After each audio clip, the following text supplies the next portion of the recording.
Wooden touch Bhanwarnath Azamgarh, a complete hardware store. हमारे यहाँ branded plywood, flush door, designer door, PVC door, formica, fancy hardware, kitchen की chimney एवं modular kitchen की exclusive range उपलब्ध। अपने आशियाने में लगाइए 4 चांद, पहुंचिए वुडन टच भंवरनाथ आजमगढ़। ये है आजमगढ़ के कुकड़ीपुर सठियाओं में विस्तार में फैला cross valley international school. Cross valley Azamgarh में अपनी 5 अलग अलग ब्रांचेस द्वारा स्टूडेंट्स को शिक्षित कर रहा है। Cross valley school CBSE Delhi मान्यता प्राप्त स्कूलों में से एक है। क्रॉस वैली इंटरनेशनल स्कूल में क्लास नर्सरी से लेकर 12th तक के छात्रों को वेल एजुकेटेड टीचर्स द्वारा पढ़ाया जाता है, ताकि यहाँ से शिक्षा प्राप्त कर रहे स्टूडेंट्स के भविष्य के साथ कोई खिलवाड़ न हो। डायल करें 9453724198 या 9450118255। नमस्कार, एबीसी चैनल में आपका स्वागत है। मैं हूं सचिन श्रीवास्तव और आप मेरे साथ देखेंगे आजमगढ़ से जुड़ी खबरें।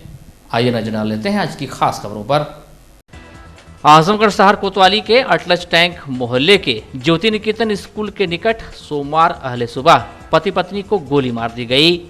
घटना की सूचना मिलते ही मौके पर पहुंची पुलिस ने दंपति को जिला अस्पताल में भर्ती कराया, जहां हालत की गंभीरता को देखते हुए डॉक्टरों ने रेफर कर दिया। इसके बाद पति पत्नी को सिधारी स्थित एक निजी हॉस्पिटल में भर्ती कराया गया। इलाज के दौरान दोनों की मौत हो गई।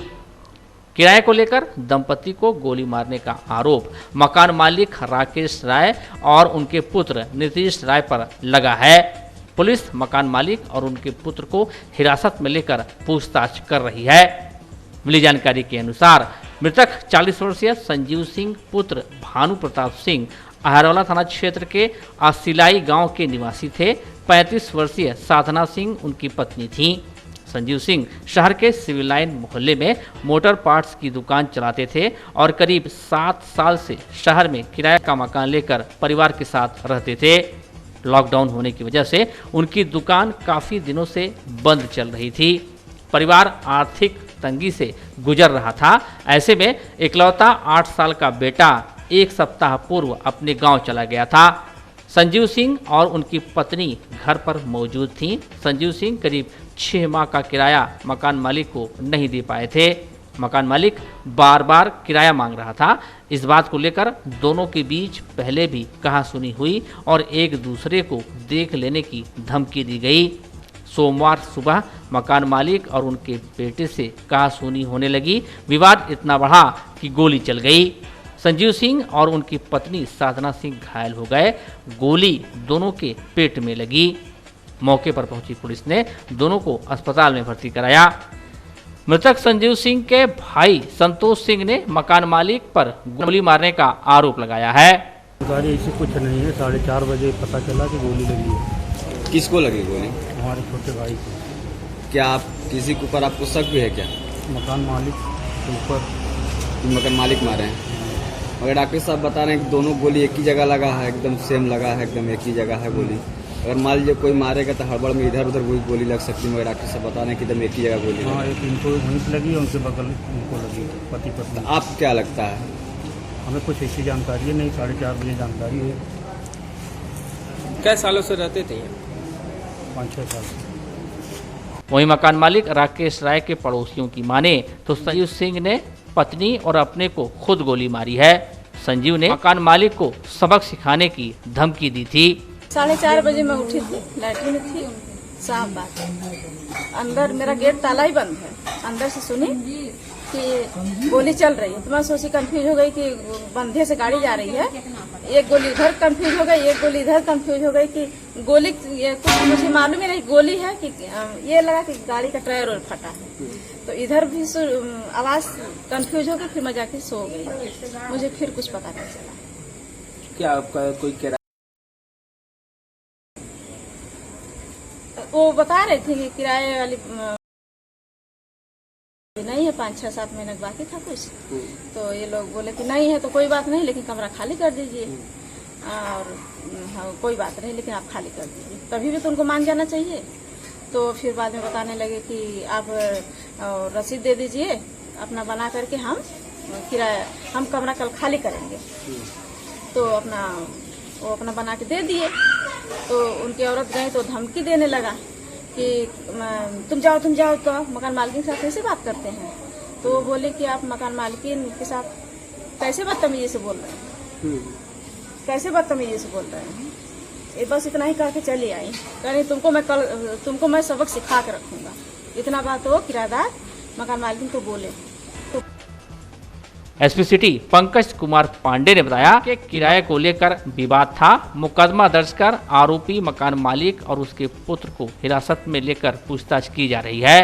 पुलिस सच का पता लगाने के लिए जांच कर रही है। राकेश के लड़के निश्चित राय द्वारा और उनके राकेश राय द्वारा गोली मारना बताया गया। मौके से कट्टा बरामद हुआ है और इसमें किराए को लेकर विवाद पहले से प्रचलित था। करीब 6.5 महीने का किराया जो उनके द्वारा नहीं दिया गया था, इसको लेकर विवाद बताया गया है। मजरूब दोनों जो उपचाराधीन हैं और इसमें ये जांच की जा रही है कि सत्यता क्या है। आपसी प्रेम, मिलन व भाईचारे का एक बड़ा पर्व ईद सोमवार को लॉकडाउन के बीच जनपद में मनाया गया। लोगों को घर पर रहकर ही नमाज अदा करनी पड़ी। त्यौहार परिजनों के संग मनाना पड़ा। सोशल मीडिया के जरिए पर्व की मुबारकबाद एक दूसरे तक पहुंचानी पड़ी। कोरोना वायरस के बढ़ते संक्रमण को देखते हुए ईद पर मुस्लिम बंधुओं ने सामाजिक दूरी के नियम पर अमल करते हुए पर्व को खुशीपूर्वक मनाया। ईद की खास सेवइयों के साथ ढेरों लजीज व्यंजन घर घर बने और लोगों ने परिजनों संग उनका भरपूर जायका लिया। यह ईद देश की पहली ऐसी ईद रही जिस पर लोग मस्जिदों में नमाज नहीं पढ़ सके, किसी के घर मिलने न जा सके, ना गले लगा सके, ना हाथ मिला सके।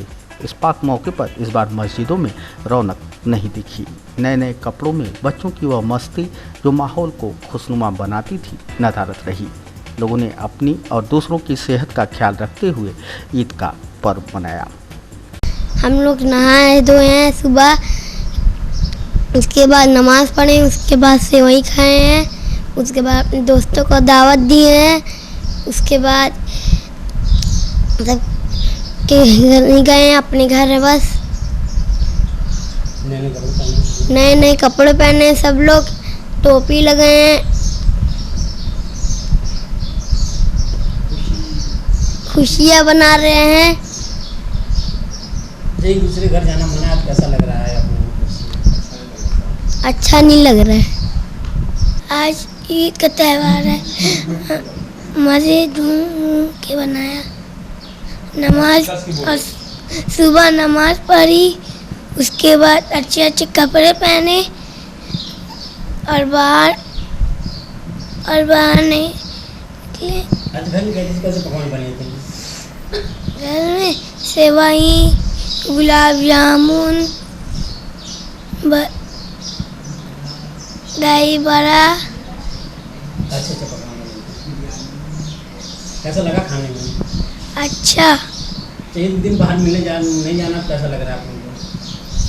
पूरा कोरोना बीमारी इसलिए है, इसलिए हमारा घर जाना मना है। घर में ही घर ईद में बना रहे, घर पे ईद बना रहे। आज ईद है, हम लोग की त्यौहार है और हम लोग नहाए थे, धोए थे, नए नए कपड़े पहने और नमाज पढ़े। कोरोना की वजह से हमें बहुत बीमारियां पकड़ रही है, इसलिए घर के अंदर रहना। आजमगढ़ के मुबारकपुर नगर के मोहल्ला पुरा खिजिर में रविवार रात राम जानकी मंदिर के पुजारी का हाथ पैर बांधकर असलहे के बल पर 4 लुटेरे अष्टधातु की बनी 6 मूर्तियां लूटकर फरार हो गए। घटना को लेकर भक्तों में आक्रोश है। पुजारी ने घटना की तहरीर थाने में दी है। आपको बता दें कि मुबारकपुर में करीब 150 वर्ष पुराने राम जानकी मंदिर के प्रति लोगों की अटूट आस्था है। मंदिर में अष्टधातु की बनी राधा कृष्ण, बलराम, राम जानकी और लक्ष्मण जी की 6 मूर्तियां विराजमान थीं। मंदिर के पुजारी जयंत तिवारी पूजा अर्चन के साथ ही देखभाल भी करते हैं। रविवार की रात करीब 1:30 बजे 4 अज्ञात बदमाश मंदिर में पीछे के रास्ते से दीवार फांदकर अंदर दाखिल हुए। बदमाशों ने पुजारी के हाथ पैर बांध दिए और कनपट्टी पर असलाहा सटाकर आतंकित कर चाबी ले ली। इसके बाद मंदिर का कपाट खोलकर मूर्तियां निकालकर उसे कपड़े में लपेटकर फरार हो गए। बदमाशों के जाने के बाद पुजारी ने कोशिश कर अपना हाथ पैर खोला और लोगों को घटना की जानकारी दी। सूचना पर पहुंची पुलिस जांच में जुटी है। मौके पर सीओ सदर मोहम्मद अकमल खान व थाना अध्यक्ष Akhilesh Kumar Mishra dog squad team के साथ पहुंचे थे। बताया जाता है कि मूर्तियों की कीमत करोड़ों में है। रात्रि 1:30 बज रहा था उस समय। अच्छा, क्या हुआ था? लोग आए और मेरे मुंह को बांध दिए, हाथ पैर बांध दिए। अच्छा। चाबी मेरे सिर के नीचे पड़ी थी, उसको ले लिए और लेकर के लोग ताला खोले और लेकर चले गए। मेरे कनपट्टी पर रिवाल्वर लगा दिए। अच्छा, कितने लोग थे? 4 आदमी थे। अच्छा, लगभग ये जो मूर्ति चोरी, क्या क्या सामान चोरी हुआ यहाँ से? मूर्ति थी वही राधे कृष्ण बलराम जी की मूर्ति थी और सीताराम लक्ष्मण जी की छोटी छोटी मूर्तियाँ सब थी। किस चीज़ की थी? अब जो भी रहोगा, धातु रही हो या चाहे जो भी रही हो, मूर्तियाँ थी वो कीमती मूर्ति थी। हाँ। कीमती धातु की। ठीक है, ठीक है। कितने दिन से इसमें आप हैं? हम तो 2011 से, उसके पहले हमारे पिताजी 50 साल रहे हैं। अच्छा। सीओ सदर मोहम्मद अकमल खान ने बताया कि मामले की जांच की जा रही है। घटना का जल्द ही अनावरण कर दिया जाएगा। यहाँ पे थाना मुबारकपुर कस्बे में रोडवेज के पास एक राम जानकी मंदिर है, जहाँ पर एक प्राचीन कुछ मूर्तियाँ हैं रखी, उनकी चोरी हो गई है। इस बात की सूचना पर स्थानीय पुलिस और मौके पर सभी अधिकारी पहुँचे और मौके पे जो घटना स्थल है उसकी जांच की गई और साथ ही साथ जो पुजारी हैं उनकी तहरीरी सूचना के आधार पर थाना मुबारक पर मुकदमा पंजीकृत कर लिया गया है और हम लोग लगातार जो है इसकी तफ्तीश और जांच में लगे हुए हैं और हम लोग जल्द ही जल्द जो है इस घटना का अनावरण करेंगे। देदारगंज थाना क्षेत्र में 18 मई को नहर गोदाम निकासीपुर में एक प्लास्टिक बोरे में नग्न अवस्था में मिली लाश की पहचान के बाद पुलिस हत्यारों तक पहुंचने में भी कामयाब हो चुकी है। पुलिस ने इस हत्याकांड का सनसनीखेज खुलासा किया है। पुलिस ने बताया कि मृतक रमेश राजभर की हत्या उसकी पत्नी रेखा देवी ने अपने प्रेमी अंकित यादव के साथ मिलकर की थी। घटना का खुलासा खुद मृतक के 5 वर्षीय पुत्र ने की। बेटे ने मां के कुकृत्य को लोगों के समक्ष उजागर किया। पापा का क्या नाम है? रमेश कुमार। इधर देखो, मम्मी का क्या नाम है? अच्छा, क्या हुआ था बताओ? मेरे पापा को मार रहा था, मेरी मम्मी भी। अच्छा, किस चीज से मारे? बाकी और लाठी। अच्छा, फिर क्या किया? मारने के बाद क्या किए? नहर में फेंक। कौन कौन गया नहर में फेंकने? अंकित से। अच्छा, तुम जगह थे उस दिन? तुमने देखा सब कुछ अपने आंखों से? अच्छा, मम्मी तुमसे कुछ कही? अच्छा, कौन कौन बाधा था पापा को? मम्मी और अंकित। किस चीज से बांधे थे?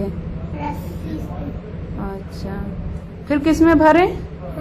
किस चीज में भरे? अच्छा, कौन भरा था बोरे में? तुम सब कुछ अपने आंखों से देखे? पुलिस ने बताया कि पति की हत्या प्रेमी के साथ मिलकर करने वाली रेखा देवी 3 बच्चों की मां है। पति से उसका हमेशा झगड़ा हुआ करता था। कुछ माह पूर्व वो झगड़े की वजह से आत्महत्या करने जा रही थी, तब अंकित यादव ने उसे बचाया, सहारा दिया। आत्महत्या से बचाने के बाद हत्या तक के सफर को उसने तय करा दिया।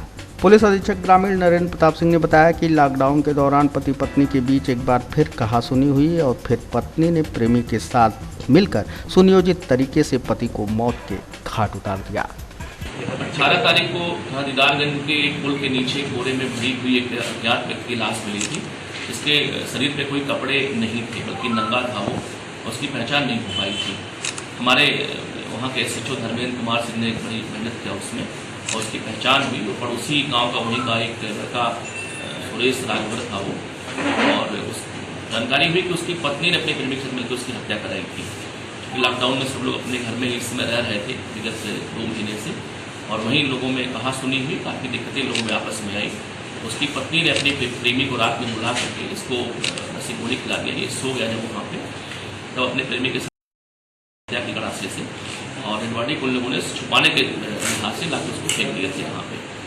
उसका जो 5 बरस का बेटा है, उनका छोटा बच्चे ने पूरी घटना को बताया कि हाँ हमारे पापा को हमारे अंकल अंकित को हमारी मम्मी ने मिलकर मारा है।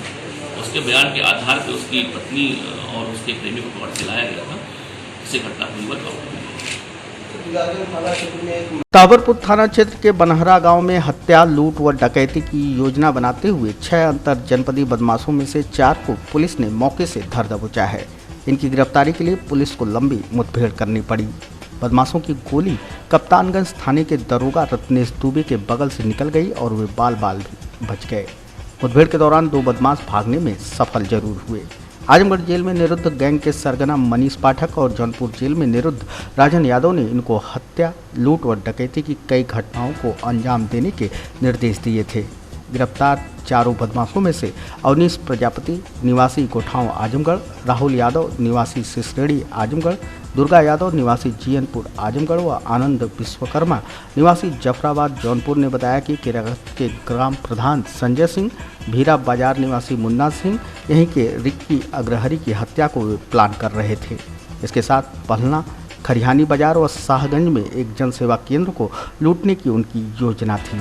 गिरफ्तारी के उपरांत पुलिस ने इनके पास से चोरी की 2 बाइकें, 4 मोबाइल, 1 पिस्टल, 1 तमंचा, 5 जिंदा कारतूस व 1 खोखा कारतूस बरामद किया है। एसपी ग्रामीण नरेंद्र प्रताप सिंह ने कहा कि यह एक बड़ा गैंग था जिसे पुलिस ने धर दबोचा है। थाना ताबरपुर की पुलिस और हमारी स्वाट टीम ने एक गैंग का क्रैक किया है, जिसमें 2 व्यक्ति मनीष पाठक, राजन यादव जेल में रहकर गैंग को ऑपरेट करते हैं।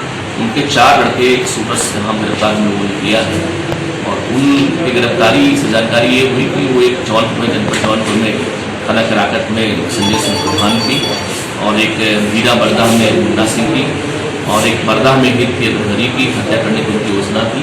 इसी प्रकार से जनपद जौनपुर के मोहिद्दीनपुर में एक CSP की लूट, और हमारे यहाँ पन्ना में लूट की योजना इन लोगों की थी। इस प्रकार से करीब 8-10 घटनाओं को प्लानिंग लोगों ने पूरा किया हुआ था, और लॉकडाउन खुलते ही इन्हें घटना का अंजाम देना था। लेकिन हमारी स्वाट की और ताबरपुर पुलिस बहुत अच्छा काम किया, लोगों ने गिरफ्तार किए लोगों को, इनको हम लोग जेल भिजवा रहे हैं। अपराधी की इतिहास ये इसमें 2 लड़के जो हैं पहले जेल में गए हैं, और जेल में रहकर की प्लानिंग पहले होती रही है, और मिलाई के माध्यम से सिटी कोर्ट में अपने जो उनके आका हैं निर्मोल सिंह की मुलाकात होती रहती थी। और अभी ये लोग यहाँ पे जनपद में है, यहाँ पे असले की व्यवस्था की पूरी हो गई थी, और ये 2 लड़के बिल्कुल नए हैं, और ये सब लोग मिलकर घटना को अंजाम देने का प्रयास कर रहे हैं। सर ये गैंग ऑपरेट कहाँ से करते थे? ये जौनपुर से करते थे? बेसिकली इसमें एक लड़का जौनपुर का है, और 2-3 लड़के यहाँ के हैं जो बेसिकली शूटर हैं ये, और जेल में इनकी प्लानिंग होती थी, और वहाँ मिलाई के पश्चात जो बातें निकल के आती थी, और इसके पश्चात ये लोग उसको अंजाम आके यहाँ पे देते थे। तो इनका जो एरिया था, फील्ड जहाँ लोग काम करते थे, ये आजमगढ़ जौनपुर दोनों ही था ये, चूँकि जो लड़के गिरफ्तार में दोनों जनपद थे इसमें। क्या सर पुलिस टीम में फायर किया गया गिरफ्तारी? निश्चित तौर से ये जो हमारी पुलिस थी ये बिल्कुल लाइव गिरफ्तार गिरफ्तारी इनकी हुई है। एक बहुत ही बड़ा गैंग ये है, करीब 8-10 बड़ी घटनाएं हमारे यहाँ बची हैं, और कुछ घटनाएं लोगों ने और भी बताई हैं, जेल से कराई गई है हमारे यहाँ आजमगढ़ जौनपुर में, और उस पर भी हम लोग तफसील से टीम लगा के इस पर हम लोग दिखा रहे हैं पूरा मामला किस में क्या है, और घटना सही जो बता रहे हैं लोग कौन उस घटना में और कौन